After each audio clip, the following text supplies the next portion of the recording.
చెడుని ఒకసారి గుర్తుపెట్టుకుని మంచిని మళ్ళా చేయడానికి ముందుకు పోవడానికి చేస్తున్నాం. ప్రతి సంవత్సరం సంక్రాంతి సందర్భంలో మన పెద్దల్ని గుర్తుపెట్టుకోవడానికి మనం వాళ్ళకి నివాళులు పెద్ద పండుగ రోజున పూజలు చేస్తున్నావా లేదా? చేస్తున్నావా లేదా? చేస్తున్నాడు చేలిపైకి ఎత్తండి. గుర్తున్నాయా అని మిమ్మల్ని అడుగుతున్నా. ఇవన్నీ గుర్తుంటే మీరు కూడా గుర్తుపెట్టుకోవాలి. ఇప్పుడు రాష్ట్రం అనేది, ప్రభుత్వం అనేది సమర్థవంతంగా పనిచేసి మీ జీవితాల్లో పెను మార్పులు వస్తాయి. ఒక ఉదాహరణ, 5 ఏళ్లలో 32,000 కోట్ల రూపాయలు కరెంటు ఛార్జీలు పెంచారు. ఆ వ్యవస్థలో 1,20,000 కోట్ల రూపాయలు అప్పులు చేశారు. అవినీతి జరిగింది, అసమర్థత పెరిగింది, భారం మీ మీద పడింది. నేను వచ్చిన తర్వాత సమర్థవంతంగా పనిచేయించాను. పోయిన గవర్నమెంట్లో వేసిన 4,600 కోట్ల రూపాయలు మీ మీద ఎక్సైజ్ డ్యూటీ వేస్తే దాన్ని అమలు చేయకుండా రద్దు చేసిన గవర్నమెంట్ ఎన్డీఏ గవర్నమెంట్ అని మరొకసారి మీకు తెలియజేస్తున్నా. ఎన్నికల ముందు చెప్పాను, కరెంటు ఛార్జీలు పెన్షన్ చెప్పాను. చెప్పానా లేదా?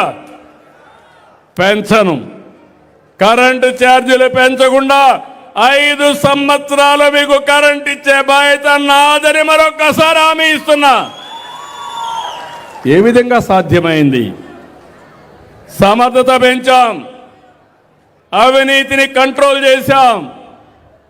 ఒకప్పుడు మీరు చూస్తే, ఎందుకంటే మీకు అందరికి అర్థం కావాలి ఇవన్నీ, ఒక యూనిట్ ఉత్పత్తి చేయడం కానీ కొనుగోలు చేయడం కానీ మీకు సరఫరా చేయడానికి ₹5.19 గవర్నమెంట్కి అవుతుంది. వివిధ రకాల పేదవాళ్లకు ఉచితంగా ఇవ్వాలి, గవర్నమెంట్ సబ్సిడీ ఇవ్వాలి, అదే సమయంలో వ్యవసాయానికి ఉచితంగా ఇవ్వాలి. అన్నీ ఇచ్చిన తర్వాత కొంతమందికి ₹8, ₹9 కరెంట్ వేసే పరిస్థితికి వచ్చాం. ఈరోజు ఒక్క సంవత్సరంలో 39 పైసలు యూనిట్ ఖర్చు తగ్గించాం.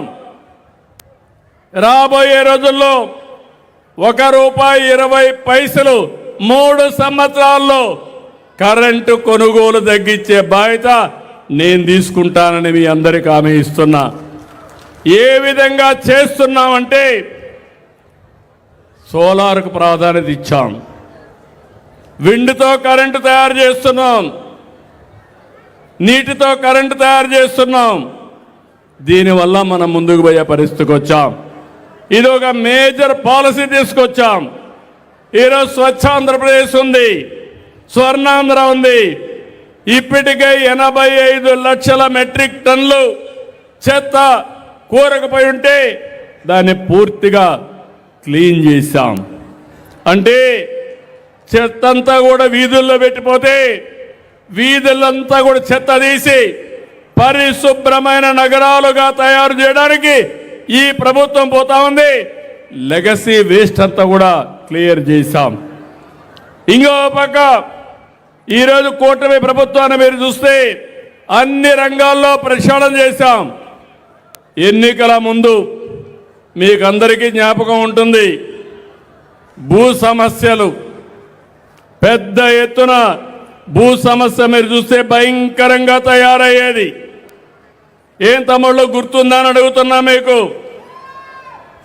గుర్తుందని చేలిపైకి ఎత్తండి. జ్ఞాపకం ఉందా? మీ పట్టాదారు పాస్ పుస్తకం పైన ఎవరి ఫోటో ఉంది? ఎవరి ఫోటో ఉంది? ఎవరి ఫోటో ఉంది?